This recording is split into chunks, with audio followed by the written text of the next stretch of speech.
Shalom, selamat pagi saudara-saudara. Sebelum memulai aktivitas kita pada pagi hari ini, mari kita membaca dan merenungkan firman Tuhan. Sebelum itu, mari kita satu dalam doa. Mari kita berdoa. Ya Tuhan, pada pagi hari ini kami akan membaca dan merenungkan firman-Mu. Biarlah firman-Mu ini dapat tertanam baik dalam hati dan pikiran kami masing-masing. Inilah yang menjadi doa syukur kami ya Tuhan, dalam nama anak-Mu Yesus Kristus. Itulah Tuhan dan Juru Selamat kami yang hidup. Amin.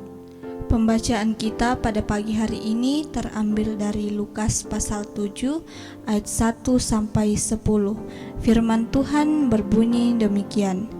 Yesus menyembuhkan hamba seorang perwira di Kapernaum.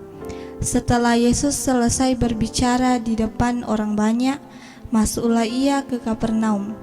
Di situ ada seorang perwira yang mempunyai seorang hamba yang sangat dihargainya. Hamba itu sedang sakit keras dan hampir mati. Ketika perwira itu mendengar tentang Yesus, ia menyuruh beberapa orang tua-tua Yahudi kepadanya untuk meminta supaya ia datang dan menyembuhkan hambanya. Mereka datang kepada Yesus dengan sangat mereka meminta pertolongannya. Katanya, "Ia layak engkau tolong, sebab ia mengasihi bangsa kita dan dialah yang menanggung pembangunan rumah ibadat kami." Lalu Yesus pergi bersama-sama dengan mereka. Ketika ia tidak jauh lagi dari rumah perwira itu menyuruh sahabat-sahabatnya untuk mengatakan kepadanya, "Tuan, janganlah bersusah-susah, sebab aku tidak layak menerima Tuan di dalam rumahku. Sebab itu, aku juga menganggap diriku tidak layak untuk datang kepadamu. Tetapi katakan saja sepatah kata, maka hambaku itu akan sembuh. Sebab aku sendiri seorang bawahan, dan di bawahku ada pula prajurit. Jika aku berkata kepada salah seorang prajurit itu, 'Pergi,' maka ia pergi, dan kepada seorang lagi, 'Datang,' maka ia datang, ataupun kepada hambaku, 'Kerjakanlah ini,' maka ia mengerjakannya." Setelah Yesus mendengar perkataan itu, ia heran akan dia, dan sambil berpaling kepada orang banyak yang mengikuti dia, ia berkata, "Aku berkata kepadamu, iman sebesar ini tidak pernah aku jumpai, sekalipun di antara orang Israel." Dan setelah orang-orang yang disuruh itu kembali ke rumah, didapatinya hamba itu telah sehat kembali. Amin. Firman Tuhan. Respon iman, pebalinna kapatunganan.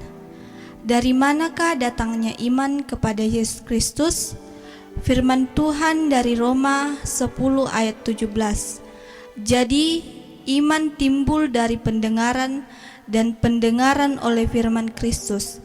Pertanyaan kemudian, apakah orang yang mendengar firman Tuhan otomatis akan memiliki iman kepada Yesus Kristus? Saudara-saudara, kisah seorang perwira di Kapernaum dipakai oleh Tuhan untuk menyatakan kuasa dan kasih-Nya kepada semua orang. Tuhan yang berkuasa atas semua manusia serta mengasihi semua manusia. Sebagai orang di luar bangsa Israel, perwira tersebut merasa tidak layak di hadapan Yesus. Tetapi justru perasaan tidak layak itulah yang menjadi ia dilayakkan oleh Yesus, bahkan mendapat pujian darinya. Apa rahasia dari semua ini? Pertama, perwira tersebut telah mendengar tentang Yesus, yang kemudian percaya akan segala sesuatu mengenai cerita tentang Yesus. Jadi perwira itu mendengar dan percaya. Kedua, dengan percaya akan kuasa Yesus, perwira itu merasa tidak layak di hadapan Yesus. Jadi perwira itu sungguh merasakan kebesaran Yesus dan betapa kerdilnya dirinya di hadapan Yesus. Saudara-saudara, dapat dikatakan bahwa firman Tuhan itu sudah sangat sering kita baca dan dengar. entah dalam ibadah di gedung gereja atau pada acara-acara lain di mana dilakukan kebaktian. Pertanyaannya, bagaimana respon kita terhadap firman itu?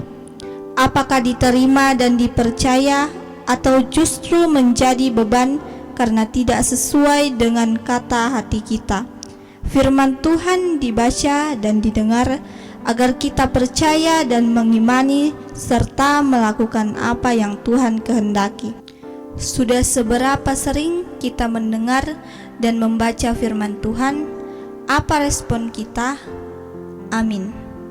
Mengakhiri renungan kita pada pagi hari ini, mari kita satu dalam doa, kita berdoa. Ya Tuhan Bapa kami dalam surga, pada pagi hari ini kami telah membaca dan merenungkan firman-Mu. Biarlah firman-Mu ini dapat tertanam baik dan menjadi berkat dalam setiap langkah kehidupan kami. Inilah yang menjadi doa syukur kami dalam anak-Mu Yesus Kristus, Tuhan dan Juru Selamat kami yang hidup. Amin.